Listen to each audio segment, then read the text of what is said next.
Halo,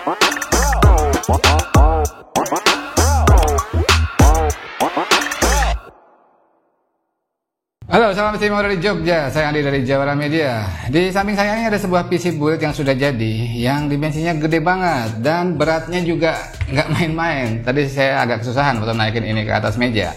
Jadi ceritanya ini adalah sebuah PC pesanan end user kita yang sebenarnya sebentar lagi mau diambil. Cuman saya minta izin ke dia yang punya PC ini, boleh nggak kalau kita pinjam sebentar aja untuk kita buat konten di Jawara Media channel YouTube kita. Siapa tahu dari video itu ada beberapa informasi yang berguna buat kalian. Nah, gak usah lama-lama karena waktu saya juga sempit. Sebelumnya kita akan coba bahas dulu spesifikasinya. Sebagai informasi awal, PC build ini harganya sekitar 80 juta rupiah. Seperti apa spesifikasinya? Yuk kita lihat.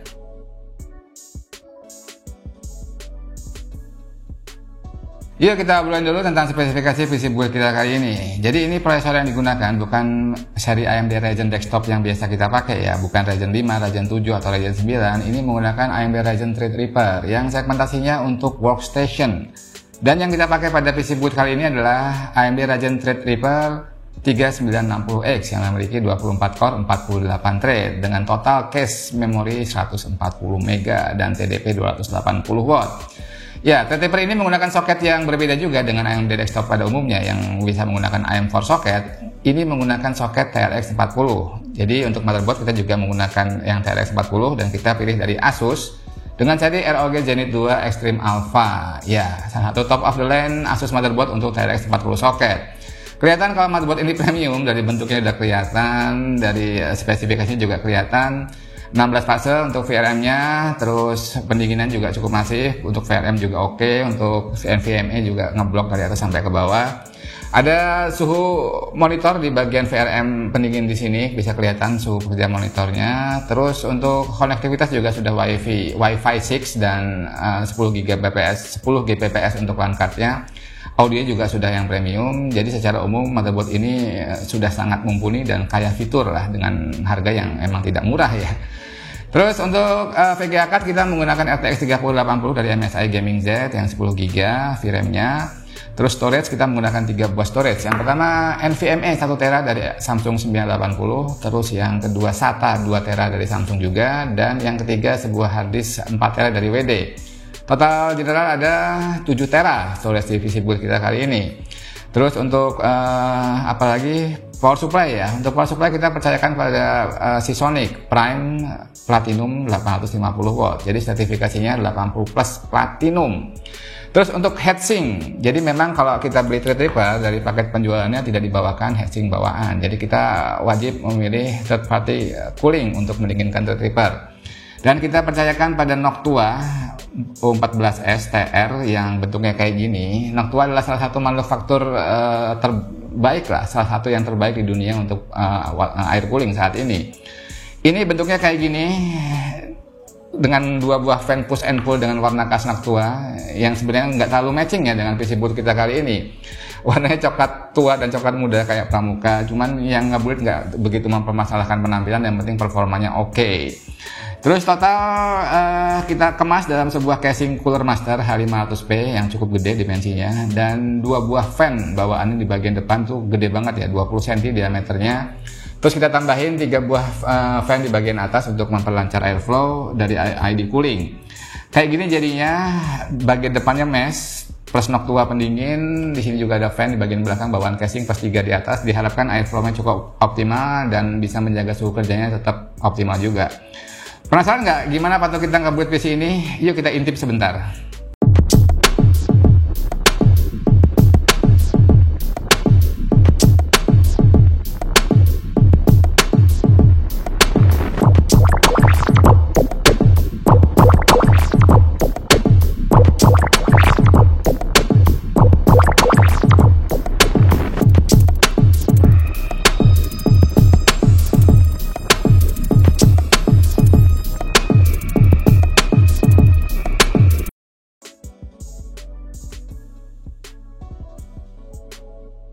Untuk sebagian kalangan, desktop processor yang ada di market sekarang masih kurang kenceng katanya.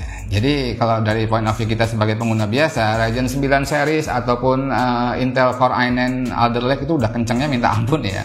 Tapi untuk beberapa kalangan yang memang butuh workload yang lebih tinggi, dirasa masih kurang kencang. Makanya baik dari Intel maupun AMD menyediakan beberapa tipe prosesor yang segmentasinya memang untuk kerja-kerja seperti ini, untuk workload workstation seperti ini. Di AMD sendiri, selain desktop prosesor yang mentoknya sampai Ryzen 9, cuma 16 core 32 thread, cuman loh ya ini. Itu di atasnya masih ada Threadripper series ya, yang mentok-mentoknya di top of the line itu 3990F itu di 64 core 128 thread. Yang kita pakai ini cuma 24 core 48 thread. Bahkan di atasnya ada Threadripper masih ada Epic series untuk seri Enterprise ya. Oke, selain jumlah core dan thread yang banyak, sebenarnya apa sih kelebihan dari Threadripper dibandingkan dengan desktop seriesnya Ryzen? Yang pertama, cache memory ya. Cache memorinya di Threadripper ini gede banget. Jadi saya infokan di 3960X aja itu ada 140 MB total cache memorinya. Selain itu juga konfigurasi memorinya yang quad channel ini secara teori juga jauh lebih lebar dibandingkan dual channel memori yang ada di sistem desktop Ryzen dan AM4 socket. Ya, dari situ harusnya data flow dari storage sampai ke prosesor itu lebih lancar ya. Karena dari storage ke memori yang bandwidthnya lebih lebar, terus ke memori yang gede, itu lebih bisa memperlancar data flow ke prosesor dalam memproses data. Harusnya secara performa juga tergambar jauh lebih kencang.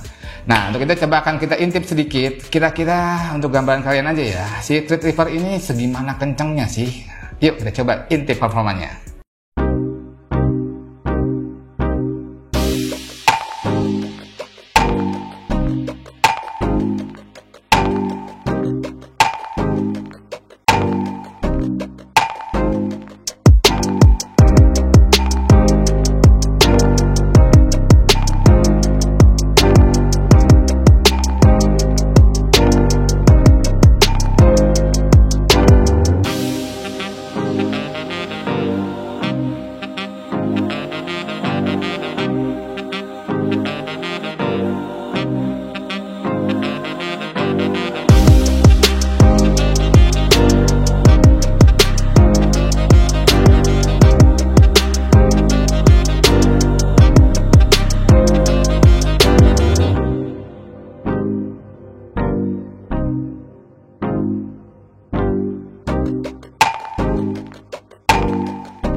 Ya, tadi sudah kita lihat beberapa tes singkat yang kita sempat lakukan ya. Emang kelihatan banget kalau Threadripper ini masih sangat superior dibandingkan desktop processor terkencang sekali yang ada di market, baik dari AMD Ryzen 9 maupun dari Core i9 Alder Lake 12900K.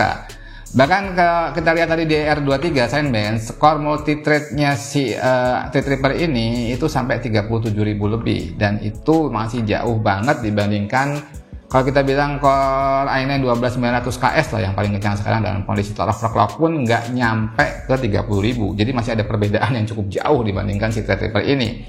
Ya, kita lihat juga di beberapa tes tadi yang sempat kita lakukan, baik untuk rendering di Blender maupun untuk export video, memang kelihatan banget kalau si Threadripper ini memang segmentasinya berbeda. Beda kelas sama desktop prosesor. Dan dengan jumlah core dan thread yang segini banyak, tadi kita lihat coba ukur konsumsi dayanya, itu tergolong cukup rendah ya, sekitar 400-an watt aja ketika si prosesor full load kita berbanding dengan aplikasi yang CPU intensif. Jadi ini akan segera diambil, jadi nggak lama waktu kita. Mungkin informasi yang sederhana dan singkat ini bisa memberikan wawasan dan inspirasi buat kalian semua. Kenapa masih ada segmentasi workstation prosesor? Karena memang ternyata secara prosesor, secara performance masih jauh banget di atas desktop prosesor terkencang sekarang. Makasih ya yang sudah bersama kita Jawara Media. Terima kasih yang sudah subscribe. Yang belum subscribe, tetap saya tunggu subscribe-nya. Sampai jumpa di video berikutnya dan salam istimewa dari Jogja. Nyalain dong RGB-nya, Pak. Nah, sampai. Oke. Masih muter nih. Wow, ternyata RGB juga ya. Walaupun ini workstation PC gue, tetap aja RGB nggak mau ketinggalan. Keren teman-teman. Norak. Gak.